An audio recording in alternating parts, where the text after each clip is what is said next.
Hola mis amados hermanos, qué gusto saludarlos en esta mañana, qué bueno estar nuevamente con ustedes. Continuamos con este estudio de la palabra de Dios en el último discurso del Señor Jesucristo antes de ir a la cruz. Qué bueno que estamos. ¿Qué les parece si oramos para empezar? Gracias Padre por permitirnos este tiempo. Llegamos delante de ti pidiendo tu dirección y que sea tu Espíritu Santo el que hable a nuestra vida con poder.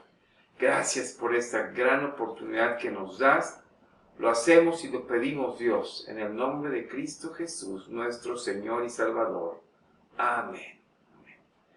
Gracias a Dios que nuevamente estamos juntos.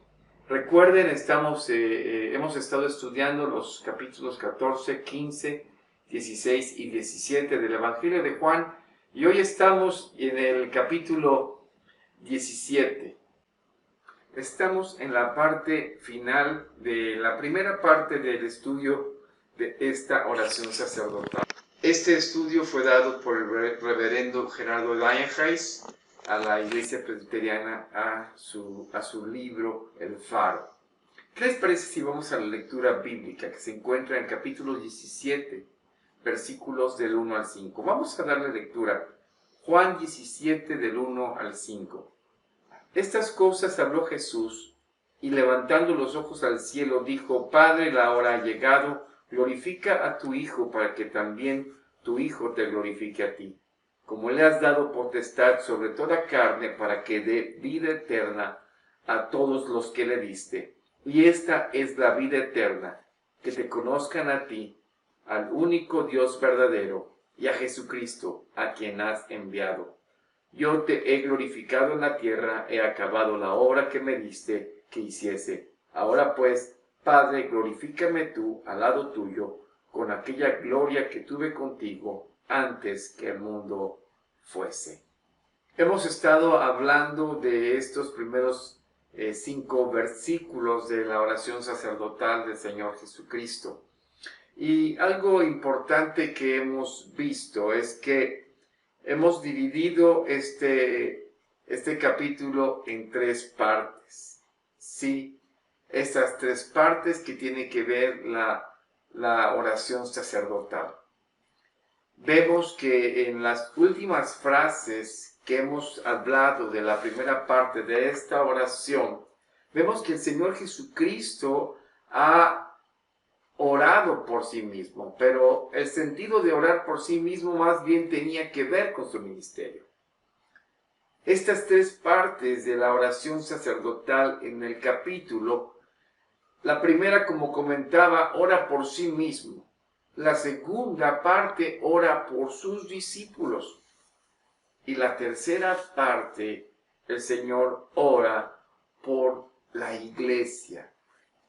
Sin embargo, el Señor, en la primera parte, como les comentaba, ora sí por sí mismo, pero estas oraciones son a favor del creyente, ¿sí? Del creyente en conjunto, de todos aquellos que vendrían a creer en Él, todo el pueblo de Dios.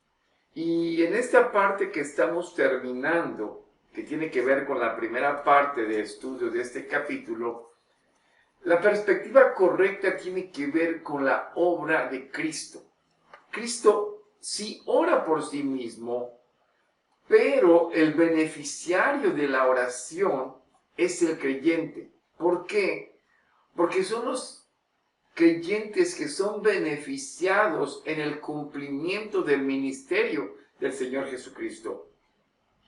Por así decirlo, es que son beneficiados porque el ministerio somos nosotros.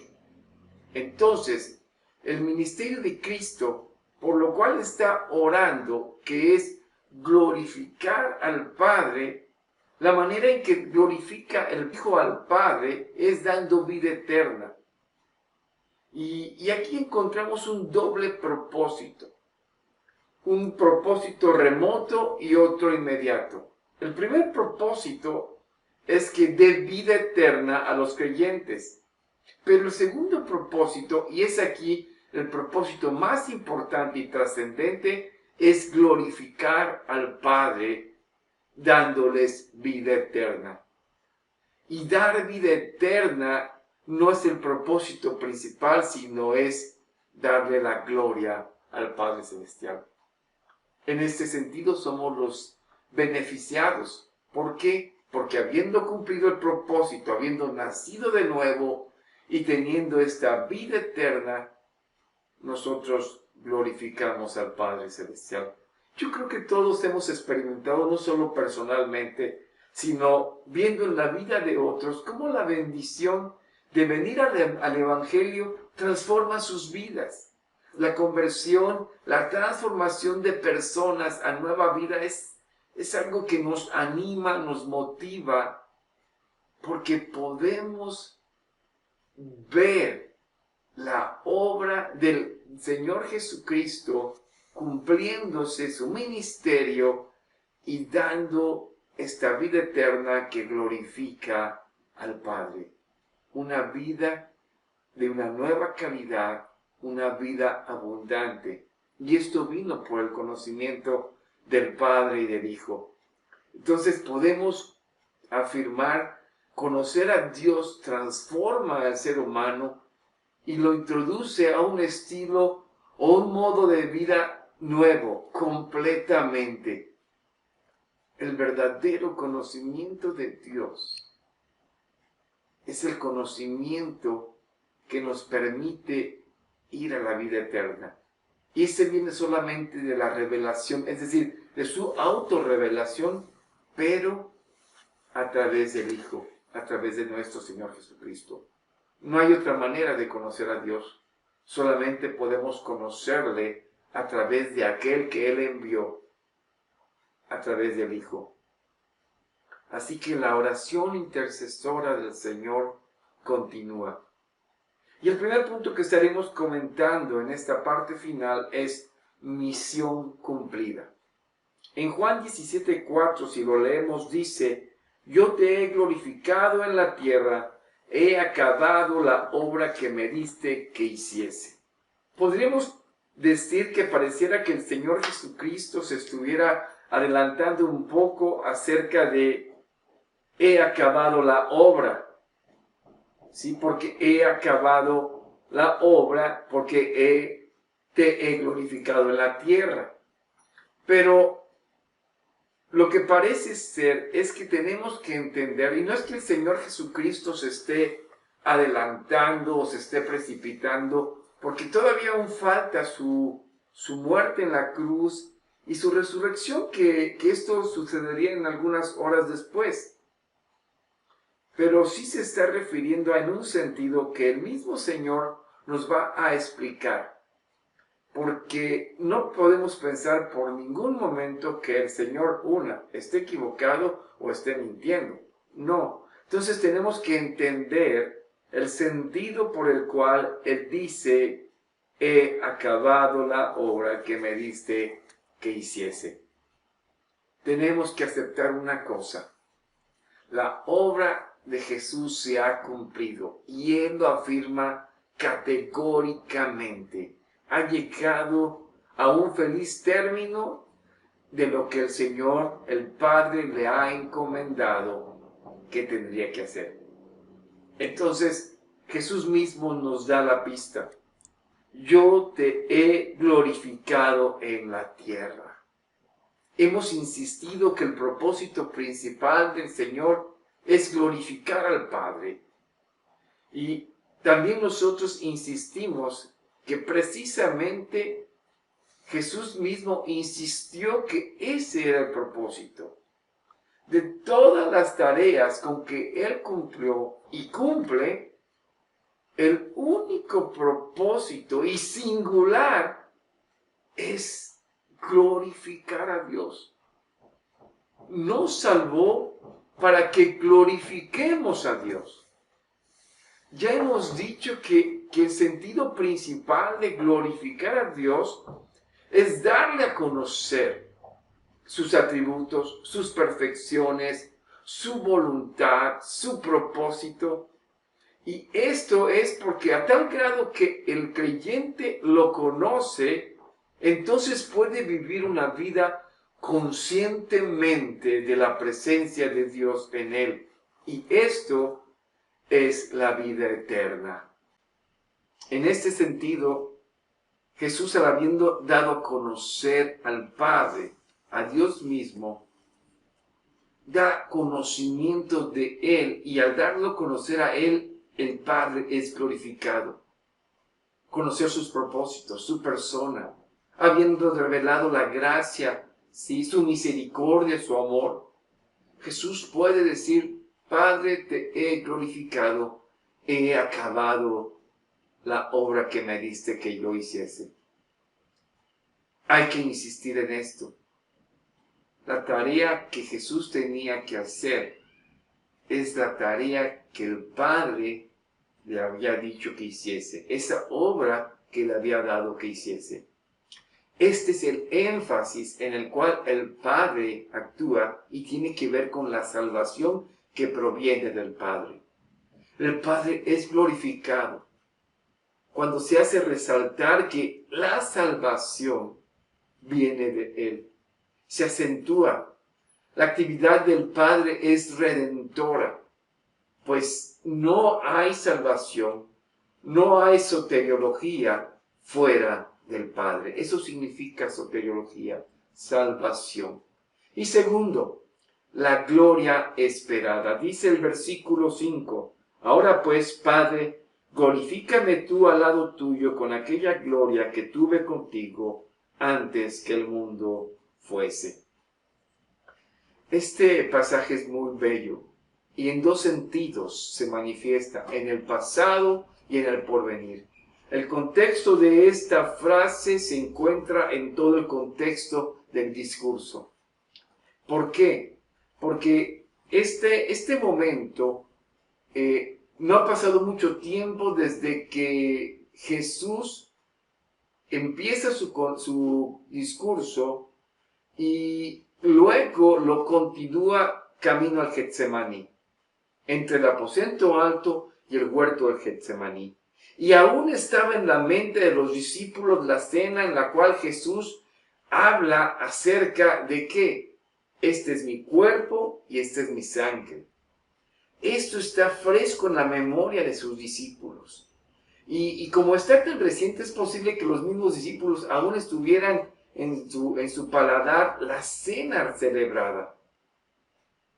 Así que la ceremonia de la cena llevada a cabo son claramente referencia de la cruz y de la obra que Jesús realizaría en esa cruz. Ya la cena es historia, una historia muy reciente, pero ahora va camino al Getsemaní, y en el camino al Getsemaní, en ese paso que está en el porvenir inmediato, que aunque sus discípulos no lo entendiesen, Jesús entendía perfectamente lo que les había dicho anteriormente, lo que pasaría, y todo esto tiene que ver con el contexto de la cruz. El concepto de lo que Jesús dice se encuentra bajo este marco de referencia. ¿Cuál es? Es el relieve del sentir de que Jesús busca dar la gloria al Padre. Y por lo menos lo hace en un sentido de que va a la cruz. Esto el hombre no lo puede ver, pero Jesús ve la cruz y ve a través de ella, transparente, porque a través de la cruz Él ve el porvenir y la gloria. Esa cruz transparente que nos muestra que a través de esa cruz y la huella que de ella deja, es por medio de la cual Él traería vida eterna y daría la gloria al Padre. Sí, por medio de la muerte, Jesús caminaba hacia vida. Y por eso decía, glorifícame, Padre, con esa gloria que tuvimos antes que el mundo fuese.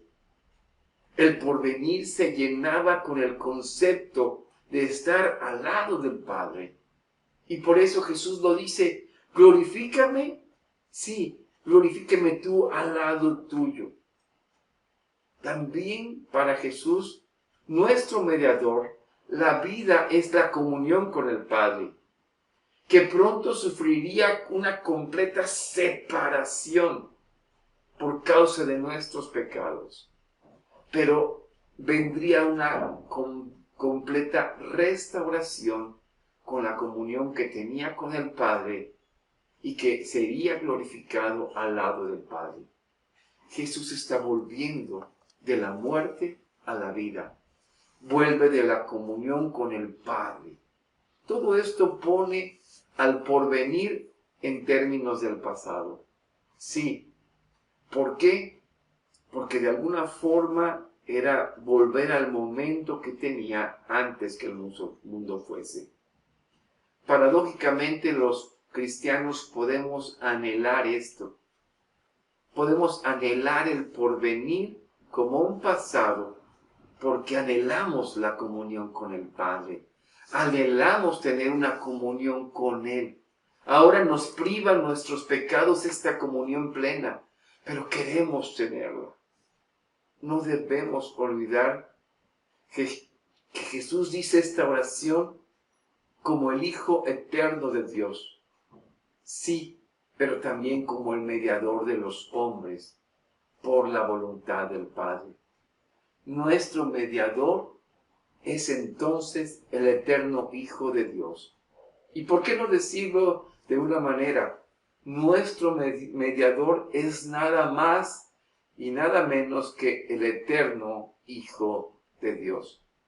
Este hecho resalta por las palabras de Jesús cuando habla de la gloria que el Hijo compartía con el Padre antes que el mundo fuese. Este texto que estamos reflexionando, mis amados, no cabe duda, habla de la preexistencia de Cristo, del Hijo de Dios. Y al regresar al Padre y participar nuevamente en esa gloria, el Hijo glorifica al Padre. ¿Y saben por qué? Porque lleva muchos hijos consigo. En Hebreos capítulo 2, versículo 13, dice este versículo: y otra vez yo confiaré en Él, y de nuevo, he aquí yo y los hijos que Dios me dio. El futuro glorioso de los hijos de Dios es seguro, porque el Hijo de Dios va a ocupar el lugar de gloria que disfrutó desde antes del tiempo. Cristo, cuando pide que el Padre le glorifique con la gloria que tuvo antes, sigue siendo el mismo Cristo que subordina toda la gloria del Padre. Y esto significa bendiciones para nosotros, porque siendo que Cristo es nuestro mediador y nuestro representante de toda la raza humana redimida, vuelve a ocupar el puesto con los mismos propósitos de glorificar al Padre. Así la oración empieza en Juan 17, cuando pide que Dios glorifique al Hijo a fin de que el Hijo glorifique al Padre. Esta última petición, igual de la oración, pide que sea glorificado porque está en el contexto de la primera petición. El Hijo glorifica al Padre y sigue orando para que el Padre sea glorificado, porque en esta preciosa intercesión, el Señor Jesucristo, aun cuando pide por su ministerio de glorificar al Padre, lo que pasa es que va a volver con nosotros y tiene que ver con nosotros para darnos vida, vida eterna, vida en abundancia, y vernos con Él en la misma glorificación. Esta oración tiene que ver, y entendamos que Dios prepara un camino para nosotros y nuestra comunión eterna con Él. Yo espero que eso traiga convicción a tu vida. Los que fuimos dados por el Padre, seremos llevados por el Hijo. y le daremos gloria al Padre eternamente. Pero desde ahora, con una vida abundante, una vida eterna en nosotros. Vamos a inclinar nuestro rostro, vamos a orar.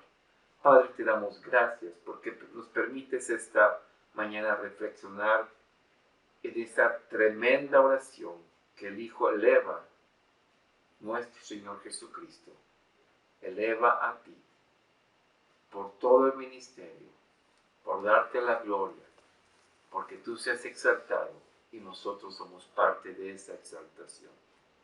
Gracias, Padre, en Jesucristo. Amén. Dios les bendiga.